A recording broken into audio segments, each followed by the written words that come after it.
Hi, everybody. In today's video, we are going to talk about the number one foundation for intermittent fasting success, and that is nailing the clean fast. Now, if you're somebody who has tried fasting before and it was really hard for you, I would bet you were not fasting clean. Or if you're somebody who white knuckles it every day and you feel like fasting is extremely challenging and you don't know how any of us do it as a lifestyle, I would bet that you're not fasting clean. So, finding the clean fast is going to change the whole experience for you. And I'm super excited about sharing it with you today. And if you're somebody who's a bit of a rebel, maybe you think that everything I'm telling you doesn't make any sense because you watched a bunch of YouTube videos that said you could have, this in your coffee or you could put that in your water and none of that broke a fast, then I want you to be prepared to take the clean fast challenge, you little rebel you. And I want you to try it my way. Give yourself 2 weeks to a month to try it my way and then see how much better you're feeling. And I bet you will not go back to what you were doing before. That splash of something in your coffee, that water enhancer, the flavor that you were putting in your water, the 25 calories of something you were having, those are breaking your fast and you don't even know it. So let me get started by telling you the 3 goals of the clean fast. By the way, before I get into it, if you want to take a really deep dive into the clean fast, then I've got 2 chapters in Fast, Feast, Repeat where I go over all of it. And in the back of Fast, Feast, Repeat, I have a thorough reference section. I'm not just making it up.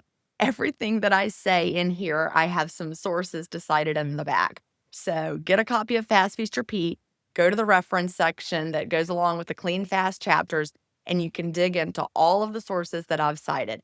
I've also got a blog post that I'm going to link in the description for this video.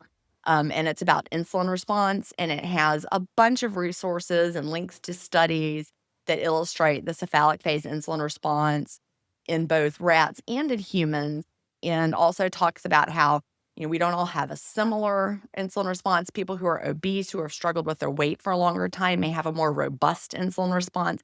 So it's even more important for you to fast clean if you've struggled with your weight for a long time. Now, of course, I think everybody should fast clean. If you're fasting, you might as well do it the way that's going to give your body the most benefits. Plus, like I said, it is so much easier to fast clean. And once you discover the clean fast difference, you will never go back to what you have done before that was not a clean fast. All right. So, as I talk about in Fast, Feast, Repeat, we have 3 fasting goals. And when you understand the 3 fasting goals, you understand the clean fast. And when you understand the clean fast, it's so easy to apply it to your life and it feels so much better. So, the first clean fasting goal is you want to keep your insulin low. Now, you might say, what? Why are we talking about insulin? What does that have to do with fasting? You may be somebody who's only thought of insulin through the lens or the context of diabetes. If someone is type 1 diabetic, then their body doesn't produce sufficient insulin and they have to take insulin, exogenous insulin through a shot, for the rest of their lives. Their body is not making enough insulin. Or perhaps in type 2 diabetes, you may have heard of someone who has insulin resistance. In fact, insulin resistance comes before type 2 diabetes. And so you're being cruising along, then you're insulin resistant, your A1C is creeping up, now you're type 2 diabetic. So what does that have to do with insulin? Well, in many ways, type 2 diabetes is the opposite of type 1 diabetes in that type 1 diabetes, not enough insulin. So your blood sugar goes too high. In type 2 diabetes, you have too much insulin. And so your body becomes insulin resistant because you have too much insulin. I was a school teacher, so I like to think of insulin resistance as your body's response to too much insulin. And I compare it to when I was a school teacher, there were some teachers in the school. You may have had these teachers or know these teachers, and these teachers yelled a lot. And so their classes actually developed yelling resistance. The teacher would yell and the kids would tune it out because they were so used to it. Well, think about insulin resistance in that same way. When you have high levels of insulin all the time, you're insulin resistant, your body it's like it's yelling too much insulin. And so your body tunes it out. That's an oversimplification of the process. But insulin resistance, think about it with yelling resistance. We don't want to have too much insulin all the time. We don't want our body to have insulin resistance. We don't want to get type 2 diabetes. We want to keep our insulin low during the fast. Why? Why do we care what our insulin is doing while we're fasting? Well, that is something about insulin, and you have to understand that it is a storage hormone. That is true. Insulin is a storage hormone.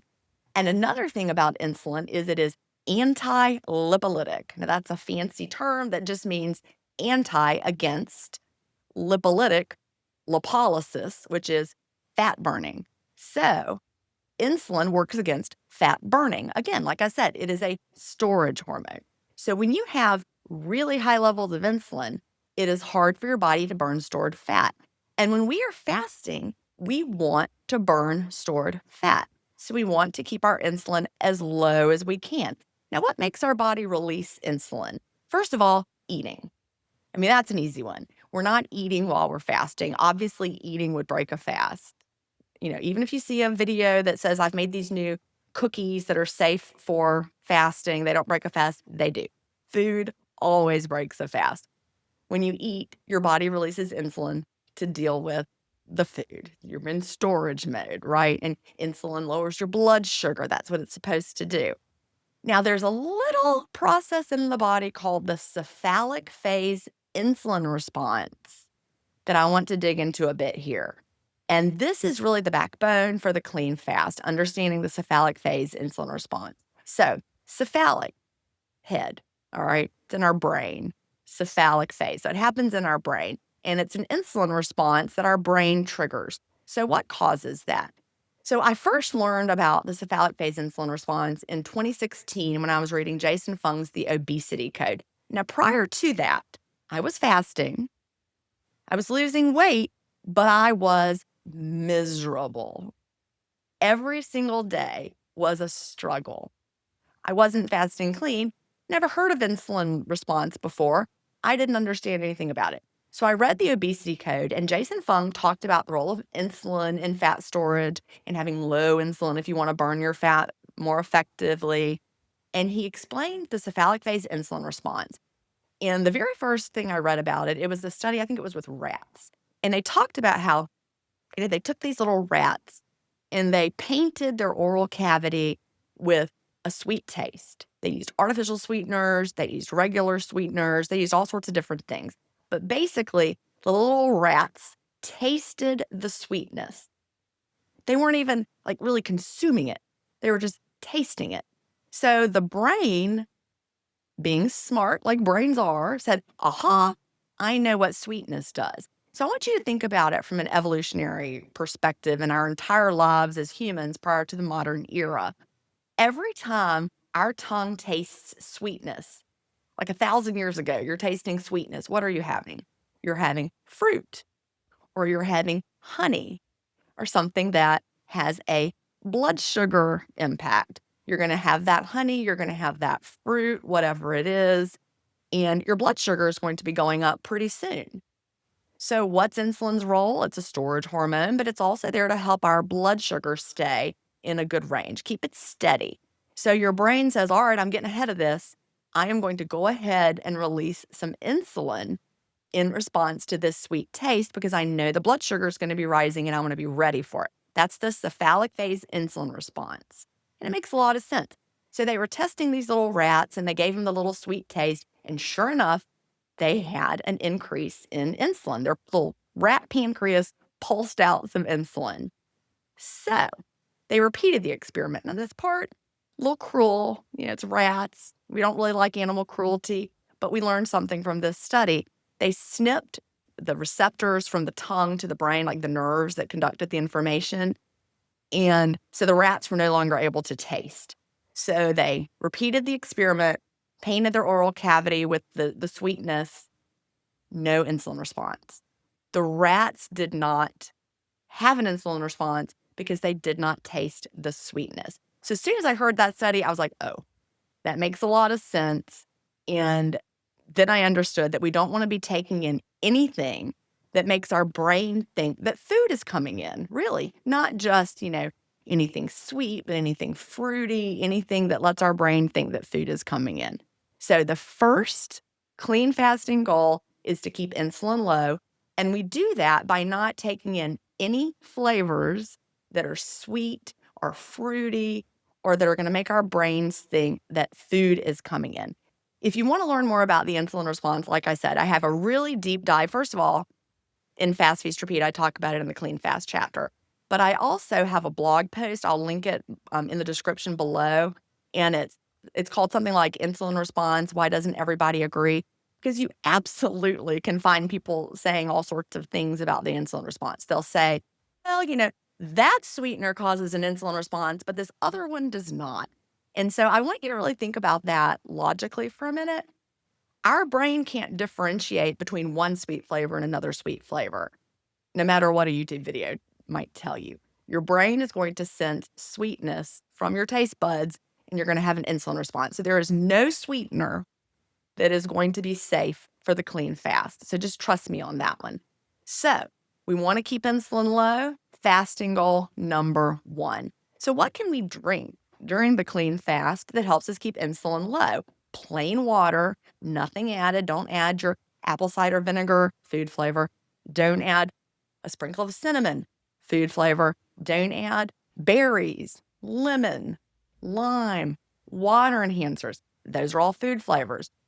Also, any kind of artificial sweetener, leave those out. No matter what anybody tells you, you do not want to have any kind of sweetness coming in. So plain water, nothing added to it, I promise. You can also have plain sparkling water.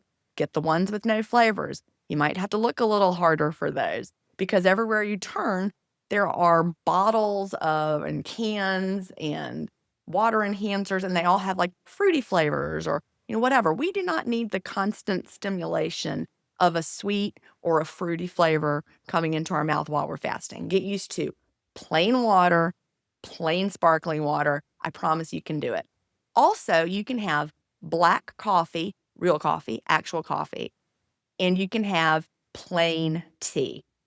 So now I just talked about food flavors and how we want to avoid those. So sometimes people are like, well, I'm really confused, Jen. You just said not to have flavors. You said to stick to plain water, plain sparkling water, and now you're telling me I can have black coffee and I can have plain tea. Yes, that is because those have a bitter flavor profile. So black coffee, bitter. Plain tea, bitter. And the bitter flavor profile is not associated with an insulin response. So you can stick to the black coffee, you can stick to the plain tea. Now that means though you got to skip all of those herbal teas that have a sweet flavor profile, like your chamomile or your, apple cinnamon delight. Any kind of herbal tea that's going to have a sweetness to it, a sweet flavor profile, or a food-like, fruity kind of profile, save those for your eating window. So to keep insulin low, stick to plain water, plain sparkling water, black coffee, plain tea. That's it. I promise just making that one change right there is going to make a huge difference. Save your 0-calorie flavored beverages for your eating window if you love them, but keep them out of your fast. All right, the second fasting goal is to tap into your stored fat for fuel. I mean, that's why most of us come to intermittent fasting. We want to burn fat, and intermittent fasting is our fat burning superpower. So if you want to burn your body fat, then you want to give your body a reason to need to dig around in there and get some of that body fat. So if you're adding stuff to your coffee that is going to be a source of fuel for your body, then you are defeating the purpose and you're not going to be needing to tap into your stored fat for fuel. So back when we first started talking about the clean fast, that was when, keto was super, super big and people were drinking a lot of bulletproof coffee. They were putting butter and MCT oil and cream and all sorts of stuff in their coffee. And they were saying that none of that broke a fast. Well, I want you to think about this for a minute. Would you rather burn fat from your body or fat from your coffee cup? I know the answer for me. I would certainly rather burn fat from my body than fat from my coffee cup. So you do not want to add any source of fat or fuel into your body while you're fasting clean. You want your body to have to use the fuel that's already on hand. Maybe it's using glycogen from your liver, glycogen stored in your muscles. Eventually, it'll turn to the stored fat that's in your body. That's the fuel source you want while fasting, the fuel you've already got on hand. And you've got a lot of fuel already on hand. Even if you're lean, we've got lots and lots of stored fuel on our body that you can get to. You don't need to add fuel into your coffee cup. All right. The third fasting goal is we would like to have increased autophagy. Now, you may ask, what in the world is autophagy? It's a big word. Most of us, I'm going to say, not everybody, because if you're a scientist studying at high levels, you might have known what it was. But most of us had never heard the word autophagy until 2016. And that was a very exciting year in the intermittent fasting world because the Nobel Prize in Medicine that year was awarded to a Japanese researcher who was studying autophagy. And one of the things that upregulates autophagy in the body is fasting. So, what is autophagy? It basically is the way your body self cleans.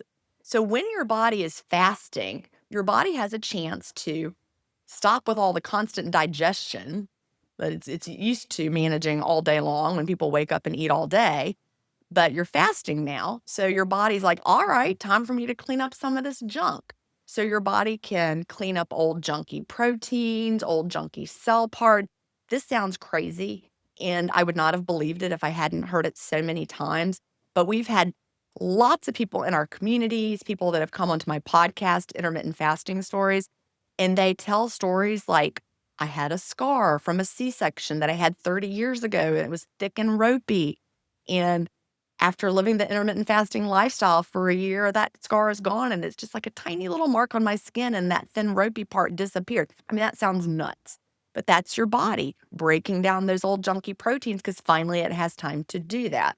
So what stimulates autophagy? Well, the clean fast does. Black coffee also stimulates autophagy. Exercise stimulates autophagy. But what turns down autophagy? And I want you to think of autophagy like a dimmer switch, like up and down instead of like on off, like an on off switch. We want to upregulate autophagy instead of downregulate autophagy while we're fasting. And so, what would downregulate or turn down autophagy? Eating and protein. So, we want to avoid taking in any kind of protein while we're fasting clean. So, that would include something like, bone broth. Bone broth is not part of fasting, it's food for the body. Save that for your eating window. Any kind of protein, any kind of pre workout that has protein in it, save your creatine for when you're having your eating window, all of those things. And I know that right now, I'm recording this in 2025, protein is having a moment. People are really excited about protein and wanting to eat a lot of protein. And, we certainly need to eat sufficient protein for our bodies. But one really cool thing, like I said, about autophagy is it's our body's recycling system. So while you're fasting clean, your body goes in and cleans up all of that junky protein and it recycles it and it can reuse it. So you're actually meeting some of your protein needs from within, which is very, very exciting. There's that broken down scar that I was talking about that we hear about from so many people. And that sounds crazy. And if I hadn't heard it from so many people, I'm not sure if I would have believed it. But now I've heard it so many times that I do believe it. All right. So in summary, we have our 3 fasting goals. We keep insulin low by avoiding anything that tastes sweet. That would include all 0-calorie sweeteners, anything like water enhancers, flavors in our water, flavors in our coffee. You don't want to have your, vanilla coffee. Stick to the bitter flavored black coffee, plain tea. We're keeping our insulin low. Bitter flavor profile, okay. Sweetness or food flavor, not okay. We tap into our stored fat for fuel, fasting goal 2, because we're not putting any source of fuel into our body during the clean fast. We're not putting a little speck of cream in our coffee.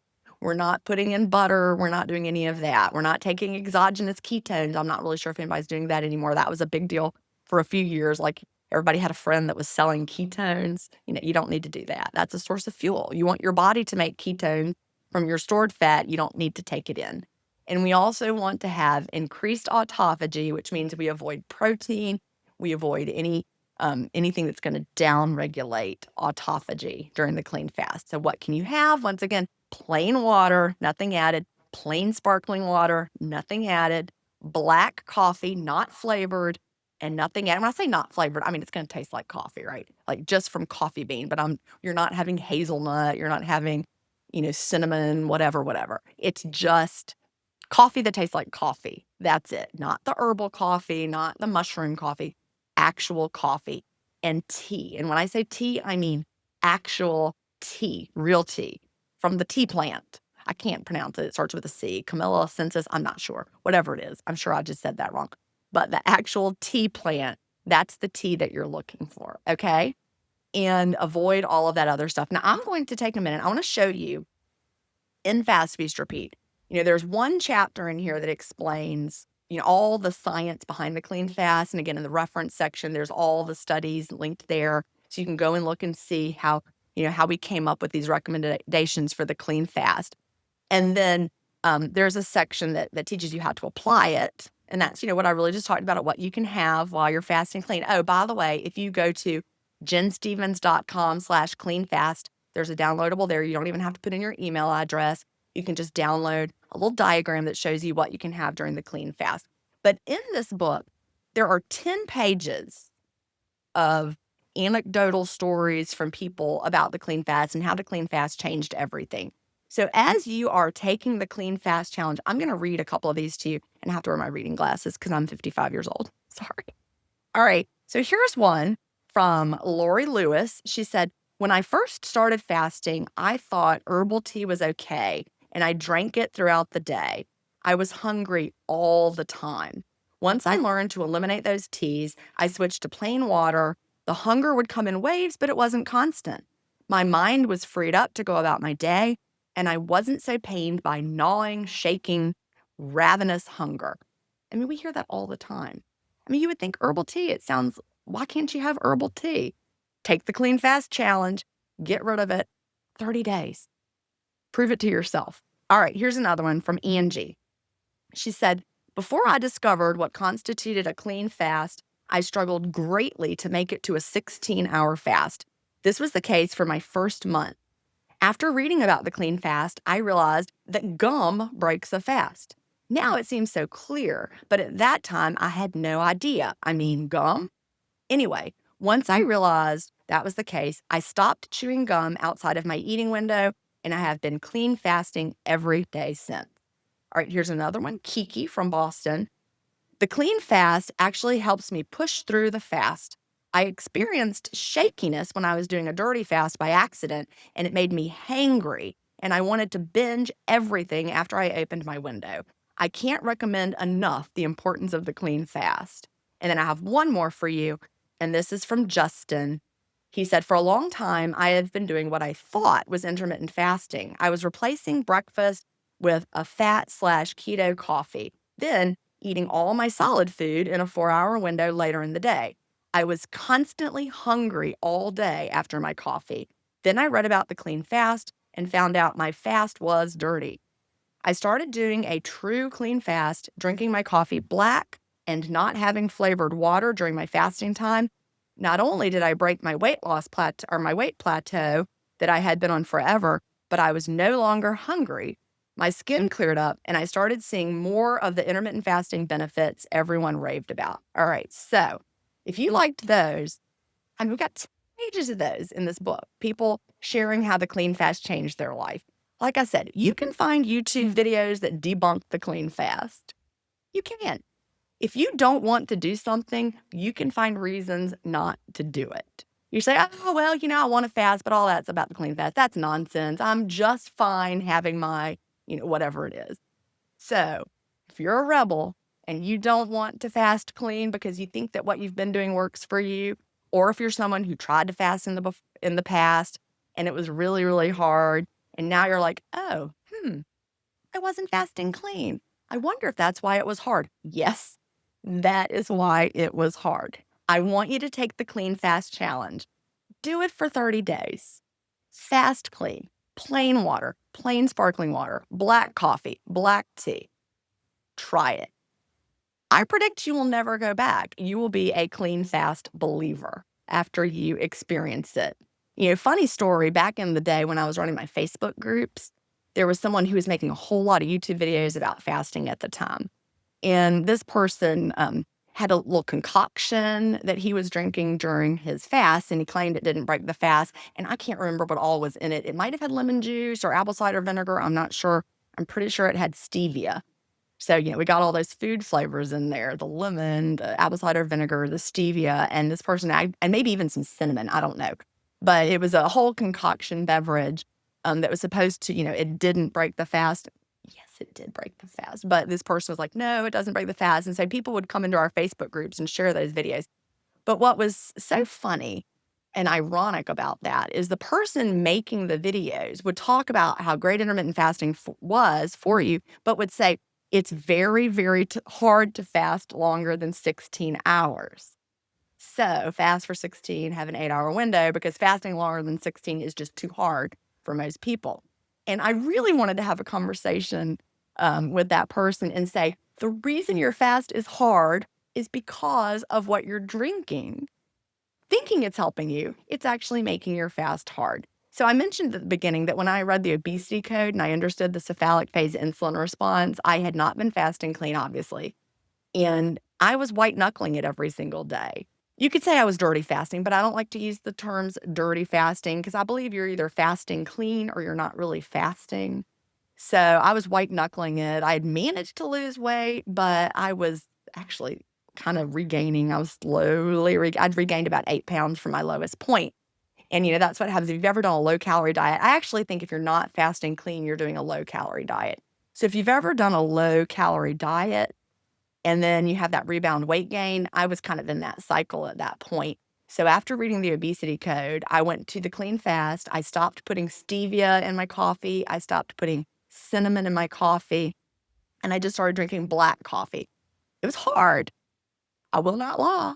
My taste buds had to adapt, but it took a week or two, and now I prefer my coffee black.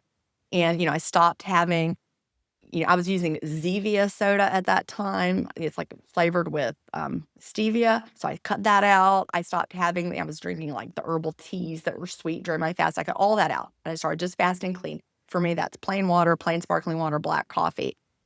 Immediately, the fast was easier.